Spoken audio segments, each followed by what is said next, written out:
আজ 20 সেপ্টেম্বর শনিবার আজকের সন্ধ্যার সমগ্র বরাক উপত্যকা সহ বিভিন্ন এলাকার খবরগুলি হলো। প্রথম খবর, জুবিন গার্গের মৃতদেহ আনা হবে উনার নিজ বাড়িতে।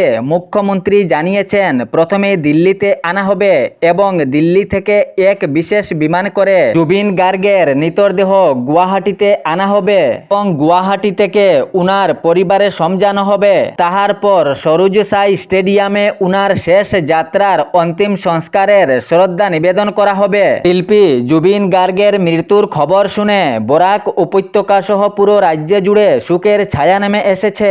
বিভিন্ন এলাকায় দেখা যাচ্ছে উনার শ্রদ্ধাঞ্জলি দিয়ে নিবেদন করতে। রাজ্য ছেড়ে বহিরাজ্য জুবিন গার্গের ভালোবাসা চতুর্দিকে ছড়িয়েছে।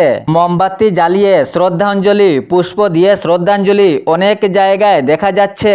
জুবিনের এ মর্মান্তিক প্রাণহানিতে কাতর হয়েছেন দেশ ছেড়েও বিদেশেও। জুবিন গার্গের এ মর্মান্তিক ঘটনার খবর দেশ বিদেশেও এক চর্চার বিষয় হয়ে পড়েছে।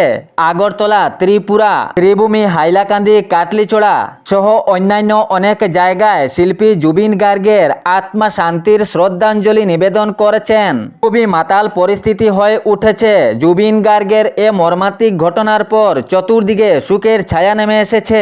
এর পরবর্তী খবরটি হলো, কালাইনের বড়ইতলিতে সড়কের কাজে অতি নিম্নমানের চলছে বলে জনগণের দাবি। এ সড়কের কাজ নিয়ে স্থানীয় জনগণ ক্ষুব্ধ। স্থানীয় জনগণের তুমুল প্রতিবাদ চলে। কালাইনের বড়ইতলিতে যে রাস্তা নির্মাণের কাজ চলছে, জনগণের দাবি এ রাস্তার কাজ দেখলেই বোঝা যাচ্ছে যে কত নিম্নমানের এ কাজটি চলছে। এ বিষয়ে বিভাগীয় কর্তৃপক্ষের কাছে স্থানীয় জনগণ নালিশ জানিয়েছেন, কিন্তু কোনো কাজ হয়নি।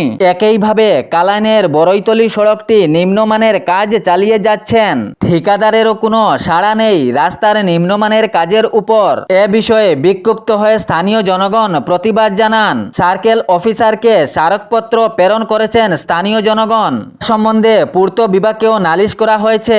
জনগণ জানান কোটি টাকার কাজে চলছে সড়কের নিম্নমানের কাজ, লেপ দেওয়া হচ্ছে এই সড়কের কাজের নামে। স্থানীয় জনগণ জানান কালাইনের বড়ইতলি সড়কের এ নিম্নমানের কাজটি যদি সুন্দরভাবে না হয় তাহলে প্রতিবাদ আরো তীব্র আন্দোলন গড়ে উঠবে।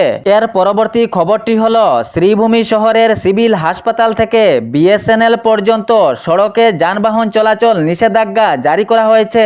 ভারী বৃষ্টিপাতের ফলে সড়কের এ ধরনের অবস্থা হয়েছে বলে এক বিজ্ঞপ্তিতে জারি করা হয়েছে। এ রাস্তার উপরে ভারী যানবাহন চলাচল বর্তমানে নিষিদ্ধ করা হয়েছে। শ্রীভূমি নর্থ ও শ্রীভূমি সাউথ টেরিটোরিয়াল রোড ডিভিশনের নির্বাহের এক বিজ্ঞপ্তিতে জারি করা হয়েছে। ভারী যানবাহন চলাচল বর্তমান অবস্থায় এ সড়কের উপর বন্ধ করা হয়েছে। যে রাস্তার পরিস্থিতি হয়েছে, এ রাস্তার উপরে যদি ভারী যানবাহন চলাচল করে তাহলে রাস্তার আরো বেহাল পরিস্থিতি হয়ে যাবে। এর বিনিময়ে বনমালী রোড দিয়ে যানবাহন চলাচলের পরামর্শ দেওয়া হয়েছে। শ্রীভূমি জেলার নটিয়াখালের সড়কের অবস্থা বেহাল থাকার কারণে বনমালী রোড দিয়ে চলাচলের পরামর্শ দেওয়া হয়েছে। এর পরবর্তী খবরটি হলো, কেন্দ্রীয় সরকার থেকে জানানো হয়েছে আগামী 22 সেপ্টেম্বর থেকে কিছু দ্রব্য সামগ্রীর দাম কমার আশঙ্কা রয়েছে। জিএসটিতে কিছু ছাড় দেওয়া হবে, তাই কিছু সামগ্রীর দামও কমার সম্ভাবনা রয়েছে।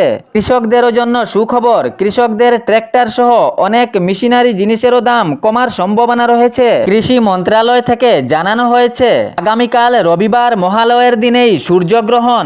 এ বছরের শেষ সূর্যগ্রহণ ভারতীয় সময় অনুসারে আগামীকাল অর্থাৎ রবিবার মহালয়ের দিনেই সূর্যগ্রহণ চলবে রাত 10:59 এবং শেষ সময়সীমা থাকবে 3:23 পর্যন্ত।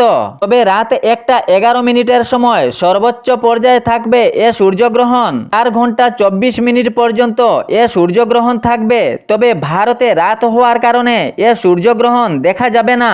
এর পরবর্তী খবরটি হলো, বিয়ের 3 বছর হয়ে গেল এক শিশু সন্তানের পরও দম্পতির একই ঘরে সংসার আর জুটল না। রমজান মাসে বাবার বাড়ি থেকে ইফতারি আসার পর প্রথম ইফতারি থেকেই ঘটল, কলহের সৃষ্টি। বাবার ঘরের সঙ্গে কোনো সম্পর্ক রাখা চলবে না, স্বামী সহ স্বামীর পরিবারের প্রত্যেকজন জানিয়েছেন বলে অভিযোগ করেন স্ত্রী। স্বামী স্ত্রীর মধ্যে ঘিরে এলো বিবাদ, টাকা পয়সারও ডিমান্ড রয়েছে।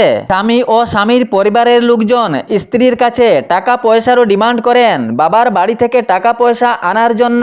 6-7 মাস থেকে বাবার বাড়িতে এই স্ত্রী কোনো খবর নেই স্বামী ও স্বামীর পরিবারের কোনো সদস্যদের। ঘটনাটি নিলামবাজার তামুয়া আলমখানির। স্বামীর নাম শাহাবুদ্দিন এবং স্ত্রীর নাম সনম আক্তার। বাবার বাড়ি পাতারকান্দির পূর্ব হৈতরখায়। বাবার বাড়ির সঙ্গে সম্পর্ক রাখায় ঘর ছাড়া হলেন স্ত্রী সনম আক্তার। সোশ্যাল মিডিয়ায় এসে এ কথাগুলো জানিয়েছেন সনম আক্তার। তাহলে এরকম নিত্য নতুন খবর পাওয়ার জন্য চ্যানেলটি সাবস্ক্রাইব করতে ভুলবেন না এবং ভিডিওটি লাইক করে শেয়ার অবশ্যই করবেন, যাতে সঠিক সংবাদগুলো অন্যজনের কাছে পৌঁছায়। ধন্যবাদ।